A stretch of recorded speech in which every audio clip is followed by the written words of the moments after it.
एक गांव में एक अमीर जमींदार रहता था। उसे अपने पैसों पर बड़ा घमंड था। जितने अधिक पैसे उसके पास थे उतना ही वह कंजूस भी था। अपने खेतों में काम करने वाले किसानों से वो खूब काम करवाता, मगर पगार कौड़ी भर भी न देता। मजबूर गरीब किसान मन मारकर उसके खेत में काम करते। उसी गांव में रामू नामक एक किसान रहता था। उसके पास थोड़ी सी जमीन थी। उसी में खेती बाड़ी कर वह अपना और अपने परिवार का गुजारा चलाता था। रामू बड़ा मेहनती था। वह दिन भर अपने खेत में काम करता और अपनी मेहनत के दम पर इतनी फसल प्राप्त कर लेता कि अपने परिवार के लिए 2 वक्त की रोटी जुटा सके। गांव के बाकी किसानों के पास रामू के मुकाबले अधिक जमीनें थीं। वे रामू की मेहनत देखकर हैरान होते कि कैसे इतनी सी जमीन में वह इतनी फसल उगा लेता है। एक साल गांव में भयंकर सूखा पड़ा। बिना बारिश के खेत खलिहान सूखने लगे। गरीब किसानों के पास सिंचाई की कोई व्यवस्था न थी। वे सिंचाई के लिए बारिश पर ही निर्भर थे, इसलिए उनकी सारी फसल बर्बाद हो गई। रामू के साथ भी यही हुआ। अपने छोटे से खेत में वह किसी तरह अपने परिवार का पालन पोषण कर रहा था। अब उनके सामने भूखों मरने की नौबत आ गई। मजबूरी के कारण वह गांव के जमींदार के पास कर्ज मांगने गया।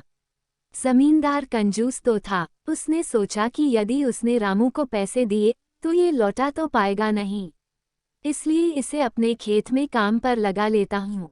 मेहनती तो ये है ही और मजबूर भी, कम पैसों में दुगुनी मेहनत करवाऊंगा। उसने रामू से कहा, देख रामू, मैं तुझे कर्ज तो दे नहीं सकता, लेकिन तेरी इतनी मदद कर सकता हूँ कि तुझे अपने खेत में काम पर रख लूँ। तुझे महीने के 1000 रुपये दे दिया करूँगा, पर मालिक दूसरे किसान तो 2000 पाते हैं। रामू बोला, करना है तो कर, वरना मेरे पास किसानों की कमी नहीं। जमींदार बोला, मजबूर रामू क्या करता।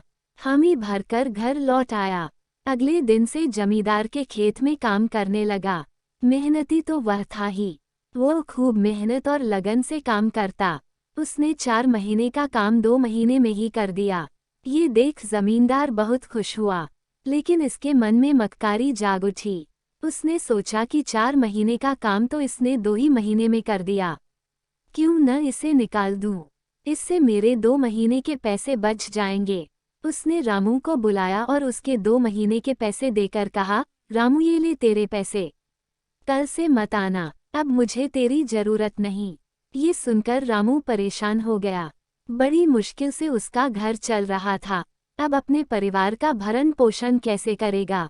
वह जमींदार के सामने गिड़गिड़ाने लगा कि उसे काम से न निकाले, लेकिन जमींदार ने उसकी एक न सुनी और उसे काम से निकाल दिया। रामू आंखों में आंसू लेकर घर लौटा। चिंता से रात भर उसे नींद नहीं आई। सुबह उठकर उसने फैसला किया कि वह फिर से जमींदार के पास जाएगा और उससे विनती करेगा कि उसे वापस काम पर रख ले। वह जमींदार के घर के सामने जाकर बैठ गया। सुबह उठकर जाट जमींदार अपने घर से बाहर निकला तो रामू को घर के सामने बैठा हुआ देखा। उसने रामू से पूछा, क्या हुआ रामू, क्यों आया है। रामू जमींदार के पैरों पर गिर पड़ा और गिड़गिड़ाते हुए बोला, मुझ पर दया कीजिए मालिक, मुझे काम पर रख लीजिए, मेरा परिवार भूखा मर जाएगा। जमींदार ने उसकी एक न सुनी और उसे धक्के मार के वहां से निकाल दिया। रामू उस समय तो वहां से चला गया, लेकिन अगली सुबह फिर सेठ के घर के सामने जाकर बैठ गया। जमींदार ने उसे फिर बुरा भला कहकर भगा दिया। अब से रोज यही क्रम चलने लगा। रामू रोज जमींदार के घर के सामने जाकर बैठ जाता और जमींदार उसे भगा देता। पूरे गांव में इस बात की चर्चा होने लगी। सब जमींदार को भला बुरा कहने लगे। तंग आकर जमींदार ने सोचा कि क्यों ना कुछ दिन परिवार सहित दूसरे गांव चला जाऊं। मुझे घर पर ना देखकर रामू यहां आना बंद कर देगा। अगले दिन वह परिवार सहित दूसरे गांव अपने रिश्तेदार के घर चला गया। 10-15 दिन रिश्तेदार के घर रहने के बाद जब वह अपने घर लौटा तो मोहन को अपने घर के सामने बैठा नहीं पाया। वह मन ही मन खुश हुआ कि चलो उससे पीछा छूटा, लेकिन वह चकित भी हुआ कि आखिर रामू ने आना बंद क्यों कर दिया। उसने गांव वालों को बुलाकर पूछा तो पता चला कि रामू घायल है और अपने घर पर पड़ा हुआ है। जमींदार ने पूछा, क्या हुआ उसे। एक जमींदार ने कहा, मालिक, आज जब दूसरे गांव चले गए थे तब भी रामू आपके घर के सामने बैठा रहता था। एक दिन आपका खाली घर देखकर कुछ चोर चोरी करने के इरादे से आपके घर में घुसे, लेकिन वे रामू की नज़र में आ गए। रामू अपनी जान की परवाह न कर उनसे उलझ गया और उन्हें भगा दिया।